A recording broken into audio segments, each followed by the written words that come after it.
Welcome to Noon Hour Slides from the Moose Jaw Museum and Art Gallery. We're located on Treaty 4 territory, the traditional lands of the Blackfoot, Cree, Ojibwe, Saulteaux, Dakota, Nakota, Lakota, and on the homeland of the Métis Nation. We pay our respects to First Nations and Métis ancestors and reaffirm our relationship with one another. We gratefully acknowledge funding from the City of Moose Jaw, SaskArts, SaskCulture, Saskatchewan Lotteries, Canada Council for the Arts, Canadian Heritage, and the Government of Canada. I'm Vincent Hotelling, the Administrative Assistant, and I'm here to welcome you to today's presentation. Dorianna Holowachuk is here to talk about Nova Scotia. Welcome. Thank you so much, Vincent. So I've titled my presentation Tempered Expectations and Seafood Chowder, Nova Scotia after Hurricane Fiona. Oh, also I forgot to turn on my microphone. Sorry, folks. Can you hear me now? Is that better? Okay, good. So the reason for that is twofold. First of all, Hurricane Fiona, impacted Nova Scotia, and there are certain things that aren't open that you couldn't go to, but also traveling in a time of COVID makes things very interesting because you can't spend time with family, or at least not in the ways that you would like to. You can't really go to anyone's homes, especially if they have some sort of immunocompromised issue. So that's the tempered expectations part. The seafood chowder part is because that's all I wanted to eat there. That and lobster. So here we go. So just for your own reference, we're going to be talking about Halifax and Greater Halifax area today, and then we headed north to the Pictou County area, so Stellarton and New Glasgow, and then Pictou itself, which is right there. So this trip, the purpose of it was to go to my cousin's wedding, and I went with my parents. So we left on October 6th, and we came back on October 12th. And as you all know, Hurricane Fiona was around the last week of September. So things are still a little bit interesting in certain parts of Nova Scotia, especially this northern part as you get closer to Pictou County. All right, so day one, traveling, not too much to report. However, fun fact, if you're in Regina, it is, I think, marginally cheaper to take a limousine to the airport than it is a taxi. So we traveled in great style in a huge white limousine. That was very fun. I'm a musician, and I foolishly brought work with me on my vacation, which you should never do because this score here, it's a Messiah score, and that was the first and last time I took it out at the Winnipeg airport on the way to Nova Scotia. So it's a well-traveled score. The first plane we took was this tiny little putt-putt. It had propellers, as you can see there. And when it took off, I was sure we were all going to die, but we didn't. Second flight wasn't lovely. There were 2 screaming babies and a medical emergency, but the flight attendants were fantastic, so good job, WestJet. All right. When we arrived in Halifax, we rented a car and we drove to the Best Western Plus in Chocolate Lake. These are not my pictures. These are pictures from their website. The location is actually quite beautiful, and there's a back area which you can see a little bit in the second picture where people actually book it to get married or have other party venues. So it's quite a lovely location, but the hotel service in Nova Scotia was interesting. Both hotels we stayed at, you have to ask for specific things. They don't just automatically come in and refresh the rooms for you. So, one day we said we'd like the towels refreshed, and then the next day, like a, plastic bag of towels was dropped off. So it was kind of interesting, but I suppose more eco-friendly. All right, so day 2, I went to help my cousin decorate the wedding venue, which is in Saraquay House in Chocolate Lake area. It's a yacht club. It's one of the buildings in the yacht club. And as you can see, this hall looked absolutely stunning by the time we finished decorating it. Then later on in the day, we went to the Halifax Shopping Centre. And what was really interesting about this, like if you're from Saskatchewan, you know that free parking is like a unicorn, right? Like you don't find it very often. But in Halifax, they had a huge parkade, and it's all free. And we asked someone, like, oh, is it free? Like, where do we pay? And they said, oh, of course it's free. Like, what are you, from Toronto or something? So obviously, that maritime kindness is in there. One thing that was a little interesting, though, despite the vast size of the Halifax shopping centre, there are almost no dresses, like no places to buy formal dresses. And luckily I already had one packed, as one does, but if you were looking for a formal dress, especially if you are a plus size person, you're not going to have a lot of luck in Halifax shopping centre. It's really not a big dress city. The only formal dress shop in there was Melanie Lynn, which is lovely. There are boutiques in Halifax downtown area, but it's hard to get around in Halifax, and I'll touch on that in just a second.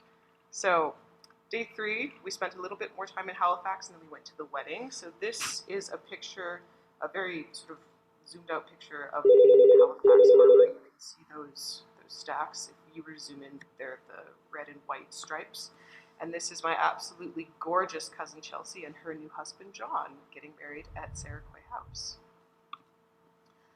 So shopping in Halifax, we went, and my mom and I went in the morning and looked around, and we looked up this little boutique, and there wasn't much there, but luckily next door there was this absolutely amazing vintage used clothing shop called Elsie's Clothing. So this is what it looked like from the outside, and then inside you can see some of the other pictures. Lots of stuff in there, very tightly crammed, but a great deal of things. And some things were very vintage, and some things were gently used, newer items. This was my big find. I did not find a dress, but I did find the Blanche Devereaux robe of my dreams. I am going to iron in it. I'm going to answer the door in it. I'm going to go get my mail in it. And it's an 100% silk robe made in Japan. It's absolutely stunning. So it was worth driving in Halifax, but only just. Speaking of driving in Halifax, this is how it felt. Now, luckily, I wasn't the one driving. It was my mom. And there are too many roundabouts, just way too many roundabouts in Nova Scotia in general. Even when we were driving in small towns, I think in just outside of, it's either Stellarton or Pictou, there's a big roundabout, and then there's a little roundabout immediately after it. Stellarton is like Moose Jaw. Like, there's no reason for that sort of thing. But no, when we were driving in Halifax, there was an older gentleman who gave us a very colorful gesture, and his daughter very embarrassedly slapped his hand down. So not all Maritimers are as friendly as you might think, but it was also our fault because we didn't know what we were doing. So anyway, if you are going to go to Halifax, for the love of God, take a bus or take a taxi. Honestly, pay the money, get someone else to drive you. It is not worth it unless you're from a big city and you're okay with high cortisol levels, but I will never be repeating that experience ever again. Here are some pictures from the wedding. That's the wedding party there. A lot of those people on this side are my cousins. They had a little candy table and little bags that said "Love is sweet, so is candy. Have some." It was adorable. And this is the view. So that's where the wedding ceremony happened, and these lovely chairs were set out, and the signing happened inside the gazebo. And as you can see, it's a yacht club, so there's lots of boats around. Really picturesque, absolutely perfect setting. Lots of happy tears, very little music, but overall very lovely. More pictures from the wedding reception. Now, I include this because the mother of the groom made homemade peppermint patties, and they were like an inch thick, and they were the best thing I've ever had in my life. So anyway, one thing that was really interesting, though, is they hired a local singer named John Sear, who's a bit of a local celebrity in the Halifax area. And he not only sang at their wedding, but he also DJ'd. He's a very talented musician. He sings beautifully, and he also does a lot of songwriting. So that's his website. Do go check him out, because he was quite good. Deserves all the accolades he gets. All right. So the next day we spent a lot of time driving. So we passed through Milford and then Greenhill, and they're both sort of little towns. Milford's sort of greater Halifax, whereas Greenhill is more in Pictou County, so further north, about an hour away or so from Halifax, maybe an hour and a half. And then New Glasgow and Stellarton, they are separate municipalities, but they're kind of the same place. Like, it's all in the same area. So that's a picture of us from when we were on the road. All right, oops, sorry. Everyone might touch the microphone. Okay, this place is it's called Buza Imesa Ice Cream, and Vincent, who's the administrative assistant here, suggested to me that I must go here. It's absolutely fabulous. Unfortunately, when I got there, it's closed till December. So it was, again, one of those moments of tempered expectations. However, it's very well reviewed, and if you do get a chance to go to Nova Scotia, go and have an ice cream for me, because I missed out. And yes, I checked online first. There was nothing to indicate they were closed. All right. Now, Milford and Green Hill, because I forgot to take pictures of my family, I took pictures of my aunt's dog instead. So this is Eddie. He's Aunt Diane's 7th and most favorite child. So here's a little dog tax for everybody. In Milford, we got to spend some time with my cousins before they left back, because a few of them live in Calgary. And then in Green Hill, I got the chance to visit another cousin, and she's undergoing chemo right now. So because of COVID, we couldn't go inside anyone's house because we don't want her to get sick, just in case we pick something up on the plane. So again, you know, you have all these expectations of spending time with family when you travel really far, and you're sitting outside freezing in a lawn chair because you don't want to get anybody sick. And it is what it is. So Stellarton, here's a lovely picture as we approach Stellarton. These buildings here are little shops, and this, now has anybody been to Newfoundland before? Oh, okay, at least one person. So you know how in Newfoundland the houses sort of look like this too, right? That's a very maritime thing, apparently, and obviously these are newer buildings, but they were quite pretty to look at, so I got a picture. We stayed at the Holiday Inn Express, and why I point this out is because the further north you went in Nova Scotia towards Pictou County and Stellarton area, the more you saw the damage of Hurricane Fiona. As we were driving, we saw trees bent, like you could really see where the hurricane had passed through. And this Holiday Inn Express was completely booked with electricians from all over Canada and some even from the United States. And all of these, they all had their big electricians' trucks with them. So the parking lot off to the side was just packed with these vehicles. I've never seen so many vehicles like that in one spot in my life, but it was completely full. So it was sort of an interesting time to be there. Okay, what else do I have to say? Not much. Okay, Pictou. Now, I'll talk a little bit more about Pictou later on, but I'll just touch on it here. Pictou is a delightful little, I guess it's a beach town, although I don't know if it actually has a beach. It's more of a harbor town. But has anybody been to Galveston, Texas before in their life? Okay, Galveston, Texas is a little beach town, kind of touristy, very cute. I get similar like vibes from Pictou that I would get from Galveston. I would highly recommend visiting both. They're these little hidden gems. Well, Galveston isn't so little because it's Texas, but Pictou is, and it's quite a charming place. So we went for dinner there on day 4. This picture, and I'm sorry it's not a better picture, but this is the Scott paper mill, so like Scott paper towels, Scott tissues. That's where they're all made. And my mom pointed it out, and she said, you know, when she would drive home to Stellarton when she was still living in Nova Scotia, it would stink sometimes. So she's like, okay, like I know I'm getting close because I can smell the Scott paper mill. This is a view of part of Pictou Harbor from the restaurant we ate at. And these are cormorants, specifically double-crested cormorants. And this is a small but well-known colony of double-crested cormorants. And they've established themselves on the piles of the old Pictou Causeway. So whenever you drive over this causeway, you'll always see these cormorants. It's a very, very Nova Scotia and Pictou specific thing. So that's worth seeing, and you will see them. And these ones, I think, actually winter there. A lot of cormorants do migrate, but some of them stick around, and these are some of them. Okay, Harbor House Ales and Spirits. This is the restaurant that we ate at, and the picture from the last slide that had that view, that's what you could see from here. It's actually quite a charming location. Everything in Pictou is kind of along Water Street. I mean, there's other places off to the sides, but Water Street very obviously is on the water. So you can imagine how it's structured. The marina is very close by. And I finally got my my seafood chowder. This was round one of seafood chowder. You can see some lobster claw poking out there, which was lovely. And then I had a seafood pasta, and that scallop was like, I don't know, the size of a baby's fist, and I was very pleased. There were a few like that. So I can definitely recommend Harbour House Ales and Spirits. Not only did they have lovely ambiance, but they also had very delicious food. Definitely get the seafood chowder.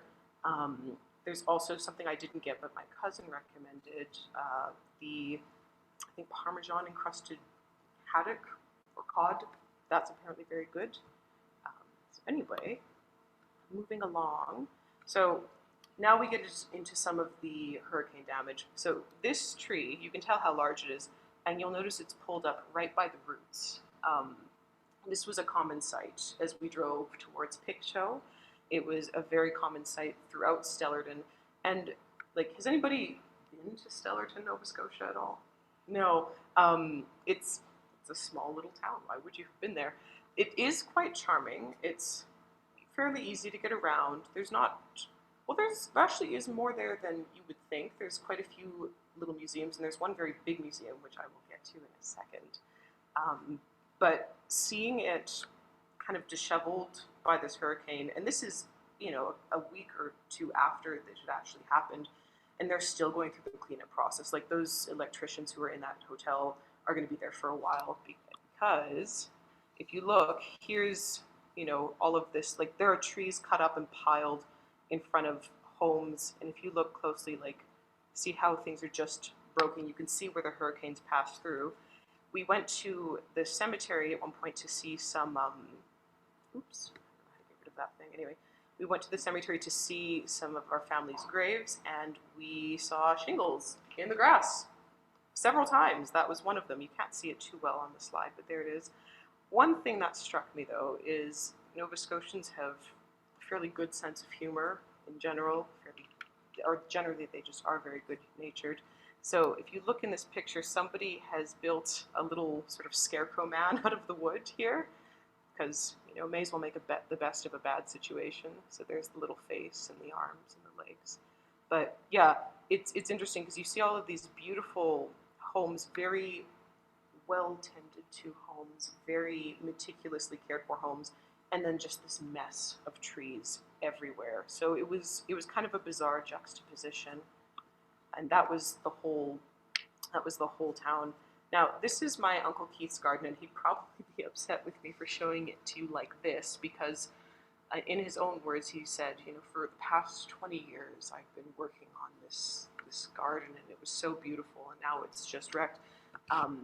There were several 80-foot trees all along this property, and there's this wire fence here, and they're gone. Their house was okay, which was very lucky. But when you're in their yard, so if I were to stand over here and look that way, you can see the path that the hurricane came through.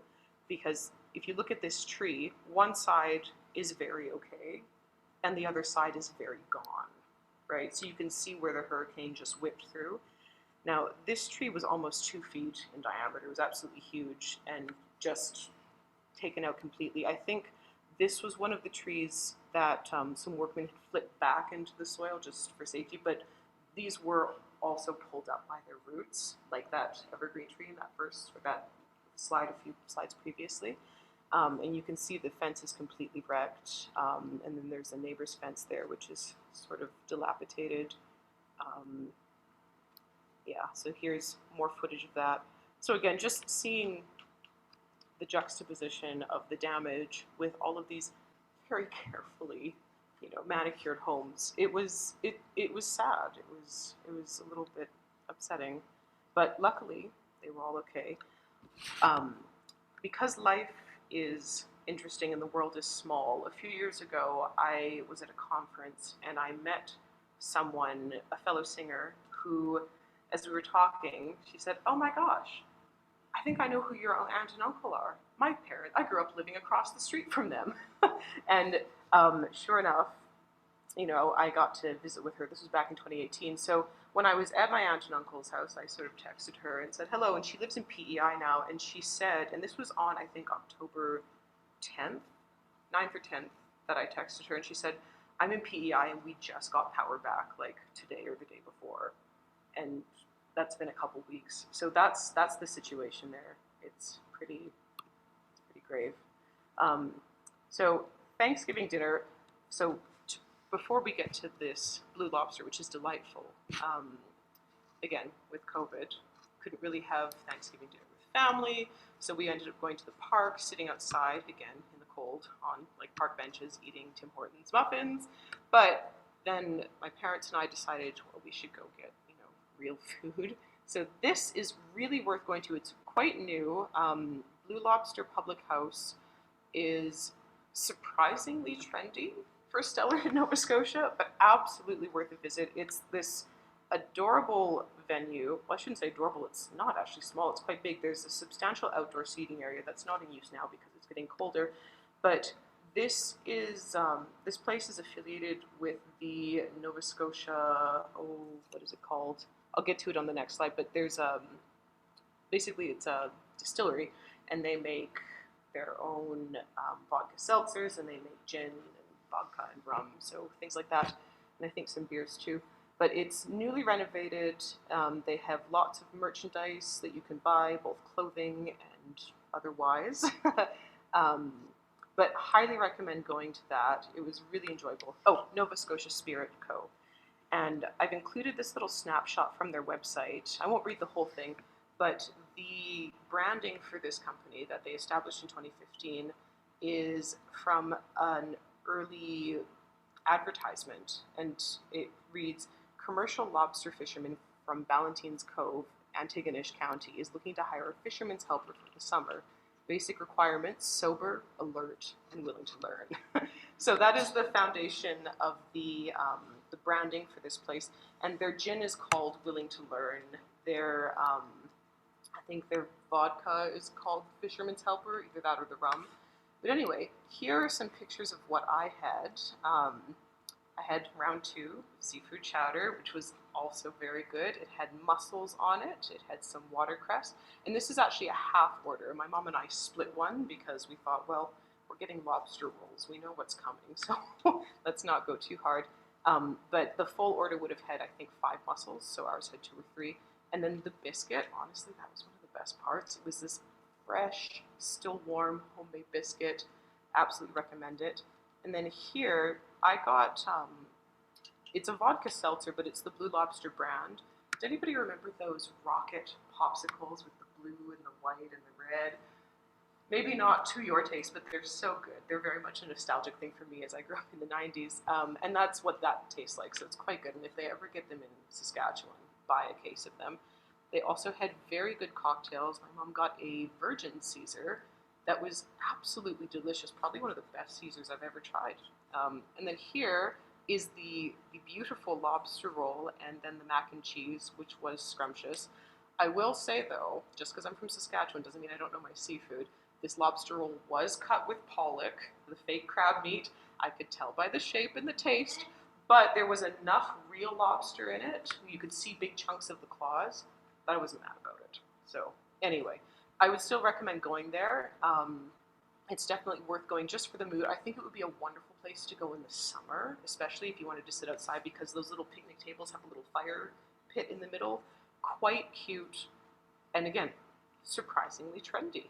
Didn't know it was a thing. Stellarton apparently is the place to be. So then day 6, we did more sightseeing in Stellarton and Pictou, because the day before was Thanksgiving Monday, like everything was closed. You couldn't really go anywhere. It was a shock the restaurants were open at all. So this, I just took a picture of the oak leaves because Nova Scotia is kind of well known for their falls and the trees and the beautiful colors. And here we get a lot of yellows and oranges, but we don't get a lot of reds. Now, unfortunately, in this picture, you don't see any reds. But if you were to drive through Nova Scotia around this time of year, you see all of the changing leaves, and it's absolutely gorgeous. And these oak leaves, we get some oak trees, but they were huge, and I just wanted to capture them. Really, really gorgeous time to be there. Okay, so the Museum of Industry in Stellarton is beautifully thought out, meticulously planned. the people who did this museum care, and they care a lot, and it was a lot of fun. In order to do this place justice, I would have to do a completely separate presentation on it because I took, I think, over 400 pictures. It was so good, and unfortunately, we don't have time for that. But here is a map of it, and you'll see it's quite substantial.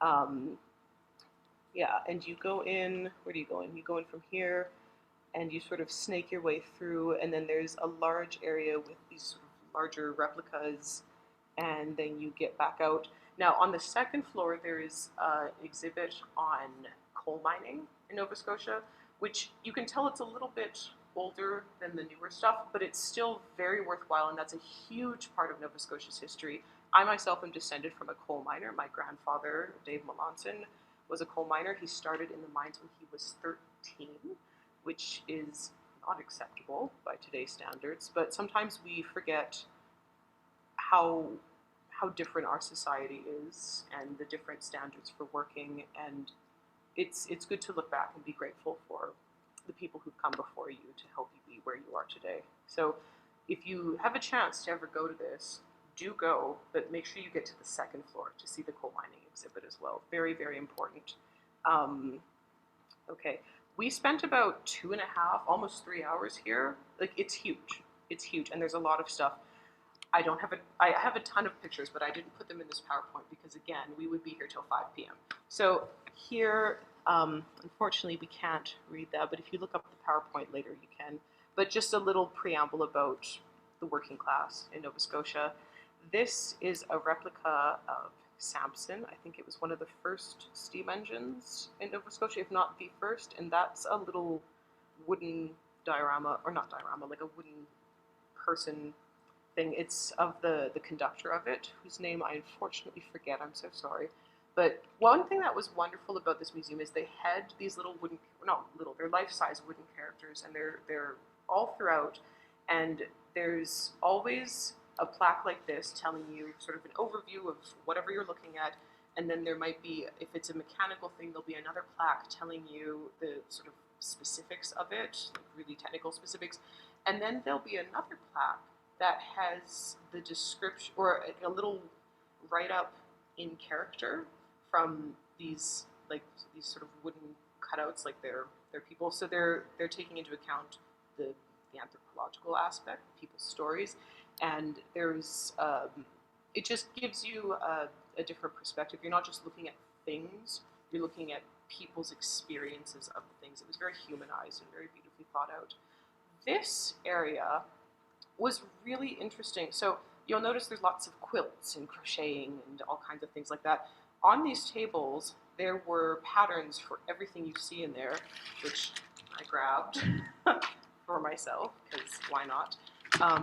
But during weekdays, apparently, or during certain times of the week, they actually have artisans in there making these products, and you can go in there and learn occasionally, and you can ask questions. So it's very much like it's a current history of these objects, and it's showing you, like, this is the history of where this pattern came from, or what this object would have been used for, and to have people still making them and sharing the patterns for them is really, really neat. It's a great way to engage people. So I thought that was absolutely lovely. And again, huge area.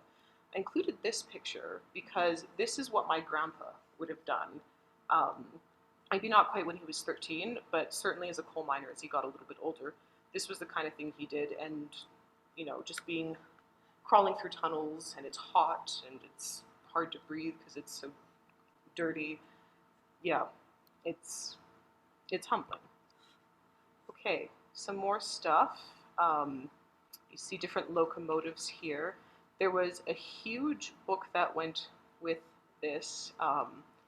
This very fancy 1912 Mackay touring car, and there was a catalog of all the other cars from that time period. Very fancy. If you could afford this, you were living large. You were living your best life possible.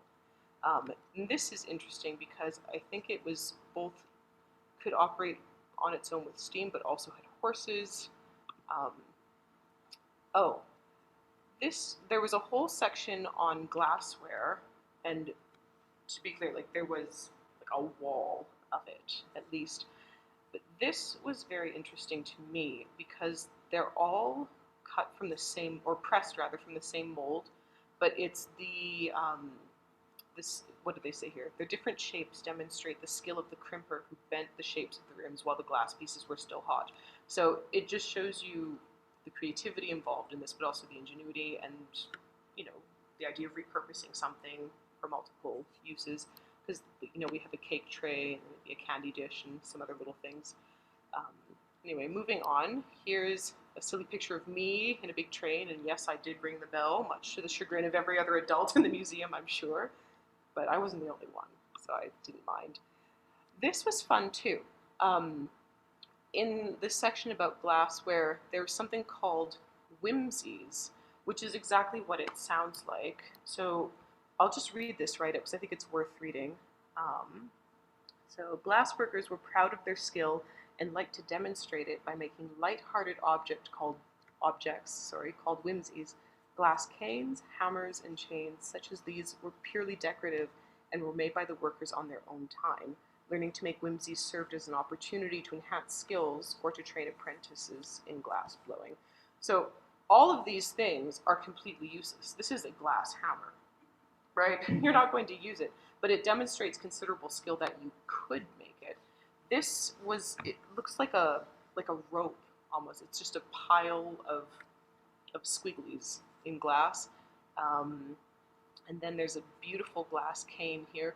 So although useless, the process of making them was useful, and they were whimsical. So perhaps not useless if you enjoyed them. Another thing I really wanted to say is that I was so impressed with how interactive this museum was.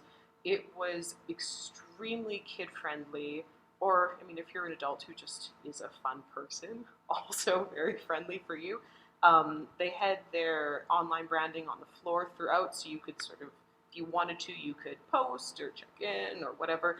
There were these little I Spy pictures all over the place, especially with the dioramas. And one of my favorite ones, I don't think it's pictured here, but there was one where it says, "Can you find this man sitting in an outhouse?" And yes, I did. It was quite amusing. This thing here, because obviously the Museum of Industry, it was a assembly line for Moyer's chocolates. Now, Moyer's chocolates, originally, obviously a company in Nova Scotia, and eventually it turned into Pot of Gold chocolates. So that's where Pot of Gold comes from, but there's more history to it than that. It's not quite so simple. I'm sure there's different buyers and owners and blah, blah, blah. But it started out in Nova Scotia as Moyer's chocolates, so let it be known. Now, I don't know if anybody ever watched, I think is it I Love Lucy with the chocolate conveyor belt? That's basically what this was, and the conveyor belt actually worked, and they're not real chocolates, unfortunately, but they are plastic, and they're about, this big, and the idea is that you have somebody doing the conveyor belt, and then you go and be Lucy, and you try to put them in, right? And there's the shape, the boxes are very specifically shaped, like you can only put a specific chocolate in a specific slot. Unfortunately, I didn't have anybody to turn it for me because it would have been fun. But again, really interactive, and it gives you a sense of the kind of work that you would have been doing. But it also gives younger people a chance to actually engage, because so often we go to museums and it's just, here are the things, but it's always a question of, so what, right? And this way you can actually interact. Another thing like this, so this was in the glass section, that display section. There are different plastic, they're kind of like puzzle pieces. They have different glass prints on them that says, can you match the pattern to the pieces? So you have it and you sort of look around and play detective. Really, just really clever, really thoughtful. This is a little diorama, and I'm hoping this video will work. You'll see some trains going. Maybe the water one's going to go first, I don't know. Excellent. I love it when things disappear. Okay, well, that was a video, and it was about 45 seconds, and it talked about the different hydraulic systems and mill wheels and how those sort of evolved. Oh, sorry, I really want that to play. It played at home. All right, well, sorry, folks. That's too bad. This was a diorama. It had different buttons, and you could have different trains going, which was quite fun. So I apologize. I don't know why that's not working now. Probably because people are watching. Anyway, this is the gift shop at the Museum of Industry. Small but effective, and there were a few little things I got. And the artist names, these two pieces are by the same artist, and unfortunately you can't really see it that clearly on the screen, so I apologize for that. But I'm wearing these earrings today. They're sea glass. Both of these are recycled sea glass. And then this little bird, I'm not sure if it's recycled sea glass. I think it's just, stained glass, sort of. And the reason I bought that is I had another little glass thing that somebody got me as a gift from Nova Scotia a few years ago, and I broke the head off the bird. I glued it on, but I thought, why not just replace the bird? So, very lucky. Oh, good. It's okay. I think we're almost done. We're going to make it, folks. All right, here is Water Street. This is not my picture. This is from a Pictou tourism site. But as you can see, this is Water Street, and this is the water. This is Hector Heritage Quay, and this is an older picture because you actually see the replica of Ship Hector there. And then this is, hold on. This is the Harbour House Ales and Spirits, where I had the first round of seafood chowder. And then this is Marina Bar and Grill, which I'll talk about in a second. Now, if there hadn't been a hurricane, we might have been able to go seal watching or something, but unfortunately the marina is closed, and understandably so, because there was a hurricane. So anyway, but you can see how beautiful it is, and it's quite easy to get around Pictou, and everybody's very friendly there. If you want the Nova Scotia experience, go to Pictou County area, and definitely check out Stellarton and Pictou. All right, lovely. I love it when my computer talks back to me.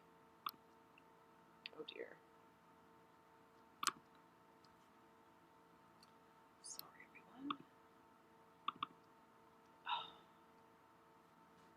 Just a second. I have like 10 more slides, come on. Right. I'm just going to hit refresh, bear with me. And if not, I guess that's it. We'll see.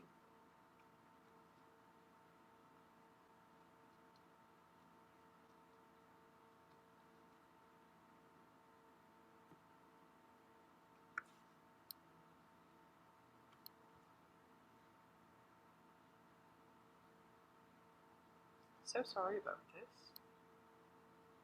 I seem to have internet. Okay, we're in business.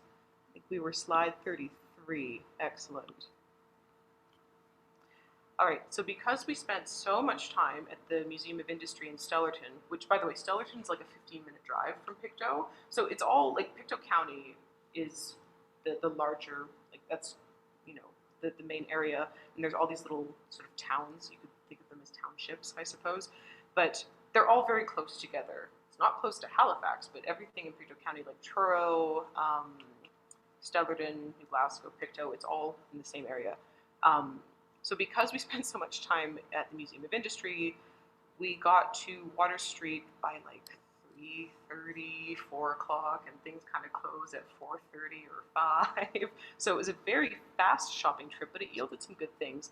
This is Water Street Studio Crafts. There are lots of local craft vendors who have their materials here, and it was really beautiful, and the owner was very friendly. One of her friends was there with her dog. Like, it was just a really lovely place to sort of walk around, and you can see there's quite a lot of different things. There was a lot of yarn, there were a lot of yarn products, pottery, and then because I know that, I don't know, any Ukrainians in the room here?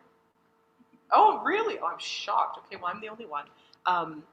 There is someone in Pictou, Nova Scotia, who's making pisanke, Ukrainian Easter eggs, and she is, I believe, of Asian descent. I don't know, something about, I love Canada. It's so interesting. You can't make that up. But anyway, so for any Ukrainians out there who are online, there's some Ukrainian pisanke in Pictou. I went and bought myself a little lavender lip balm, which I love. It's now permanently in my purse. And I bought myself this adorable bracelet, which my mom decided was hers when she saw it. So now it's my mom's. Anyway, can recommend. We also went to Mrs. McGregor's Shortbreads, which tiny little shop full of sweet things. Here we have several different varieties of shortbreads. I myself got the cherry pistachio flavor, but there was also lemon poppy seed and many fun things like that. Not pictured here is the Nanaimo bar, which I ate up and down the street and in the car because it was so good. Probably the best Nanaimo bar I've ever had. Another thing that was interesting, and it wasn't just at Mrs. McGregor's, it was also at the Blue Lobster Public House. Maple syrup is really popular in Nova Scotia, and people make it, like there are a lot of local places that make it. So Mrs. McGregor's was one place that had, I think actually sourced maple syrup made by Indigenous people, which was fantastic. Great product. And then the Blue Lobster Public House had some maple syrup that was made through the Nova Scotia Spirit Company. So I don't know, it's a thing. Anyway, another place we went to, which was really lovely, and I think there are a few buildings, because this lady here is Dr. Vivian Lariviere, I believe, and she's an artist, but she also runs this gallery, and in the back here, which you can't see too well, but that's her studio, and she also has a line of lotions and soaps called Saswe, because it's made with sage and, I forget the other herb, but it's a phenomenal body butter, and she wanted me to tell everyone that she does ship products, so if you download this later, you can check out her website here or on that business card. Absolutely lovely. Very pleased to give her a shout out. But there's, she has a little gallery in there, and I think there's another gallery building that's affiliated with that as well. So definitely go check that out if you ever are in Pictou. The Pictou Library, now I didn't make it there, but I wanted to take a picture because I thought the building itself was just really lovely, but it also seemed quite large. Then this was just a fun fact. There are all these little history things all over Pictou, and this one said, chloroform was produced for the first time in North America in Pictou in 1848. It was produced by J.D.B. Fraser in the building that is now 37 Water Street. So now you know where chloroform was created. You can go tell all your friends and show it off. This was another really fun sort of secondhand, kind of vintage, kind of not store. And I found two pieces that I absolutely adored. This really fun, I think the brand is Fenelli winter, or not winter coat, it's like a raincoat. And then an 100% silk nightgown to go with the kimono, which again, I will be answering my door and doing my ironing and living my best life. But the lady at Ali's Second Chance Clothing was absolutely lovely. And right by the door, there was this lovely sign with all these butterflies and these names on them. It just says, in memory of those we've lost. So just these little small town things, you get these little touches of kindness and personability, and I don't know, you can't make it up, right? It's so specific. This was a fun shop, quite trendy. It's called Seaside Treasure Trove, and it's enormous. So you go in this door here, and you go all the way through the thing, and then you come out this door. Like, there are signs. That's the way you go in. And they have clothes, they have gifts, they have jewelry, they have baby stuff, candles, like literally anything you could buy for someone as a gift is probably in here. I bought myself 2 rings because I need more jewelry, like I need a hole in the head. I'm wearing the triangle one today. This other one is a whale tail. When in Rome, gotta get something that's sort of ocean-ish. But very lovely shop, beautiful, beautiful clothing. There was a green coat there that I will dream about until the day I die. Again, here's Hector Heritage Quay. So in the larger picture, we saw what it looks like at the height of its glory. This building is a museum, a rather excellent museum, about the first Scottish immigrant trip to Nova Scotia on Ship Hector. Now, this is a replica, and when it's all set up, it's actually really neat. I've been to this museum before. I think the last time I went, I would have been, I think 18. Yeah, because we went with National Youth Choir. And the museum, while small, is quite well done, and there's a fairly decent gift shop as well. But you can actually go on the ship, and it's moored in the water, and the basement is just like, or I don't know what you call it. It's not a basement on a ship, but the below deck area is just a cavern, and you have to imagine there were like, I don't know how many people, too many people for the space in there for however many months from Scotland to Nova Scotia. So it's, again, a really great way to engage with the history. One thing that I will say, so this ship Hector is not off of the water because of the hurricane. It's been off the water for a few years now. They've been restoring it in preparation for the 250th anniversary next year in 2023, because I believe the immigration happened in 1773. And there's big plans for this huge celebration, huge festival. All the clans, or a lot of the clans from Scotland are going to come over. Like, it's a big deal. So next year's the year to go to Pictou. But yeah, do check that out. It's a shame it wasn't up and running right now, but it's a great time if you can go. All right, Marina Bar and Grill. So the last time I had been here, it was called Saltwater Cafe, and they had like the best clam strips of my life. They didn't have that this time. One thing I will say about this place is the venue is absolutely lovely. Unfortunately, the food during like the off season isn't as exciting. They did have like fish and chips, which were excellent. I'm not ripping on the food. The food was good. They also have things like fish cakes, which is very traditional Nova Scotian, and you should try it if you get a chance. But because it wasn't lobster season, which is in June, there wasn't really a lot of like fun stuff on the menu. I was hoping to have more seafood chowder, of course, and some mussels, and they didn't have either of those things. They didn't have blueberry grunt either, which is kind of like a blueberry crumble. It's a very Nova Scotian thing. The lady who makes the blueberry grunt for Marina Bar and Grill is an older lady, and apparently she has cancer right now, so she cannot be making blueberry grunt. So that was too bad, but again, a very sweet story about it. There's an outdoor section, and all of these windows are screened, and in the summer it's really lovely to be out there. Now, one of these is supposed to be a video. I wonder if it's going to play.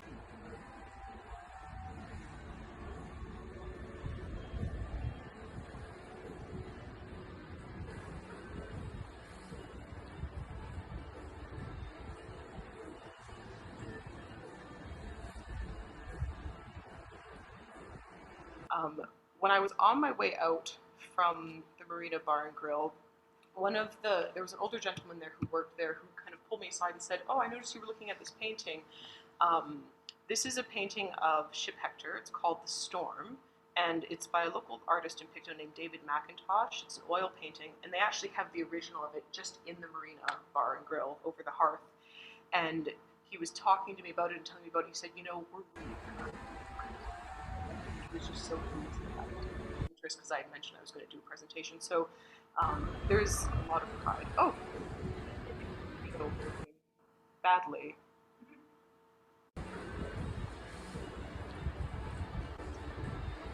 Anyway, if you download it, you can fuss with it. But you can kind of see it's quite a substantial dining area. It's sort of all plein air without the bugs because it's screened. Quite beautiful. And then the sunsets are gorgeous because this restaurant, it's on the wharf. Like, it's not on land, it's actually on the wharf, so it's on the water. Anyway, day 7, it was farewell to Nova Scotia, as Rita McNeil would say. And our last gift was from my dear Uncle Keith, who very lovingly and meticulously made us all our own real lobster roll. This was not cut with pollock. There were chunks of lobster, and he started by saying, it's not going to be very good because I froze it when it was fresh in June. It was good. It was very good, and as you can see by my expression there. Oh, one thing I wanted to mention, just so I do it justice, the lady who waited on us had decorated this place for Thanksgiving. She had like a Thanksgiving tree. It was a Christmas tree with like pumpkins on it, and my phone died before I could take a picture of it, but she said, "Oh, I just want everybody to know I decorated," so let it be known, Marina Bar and Grill was decorated beautifully for Thanksgiving, even though it's not pictured. Anyway, so that's pretty much it. It was a brief 7 days, but a very interesting 7 days, and both packed and yet not packed because COVID is weird and hurricanes make things interesting. Does anyone have any questions? Hot crowd. Vincent, does anyone online have any questions? Is there anyone online? Okay, great. Well, thank you so much, everyone, online and in person, for allowing me to natter on. I hope you enjoyed yourself, and please never drive in Halifax, and go check out Pictou County. Thank you so much.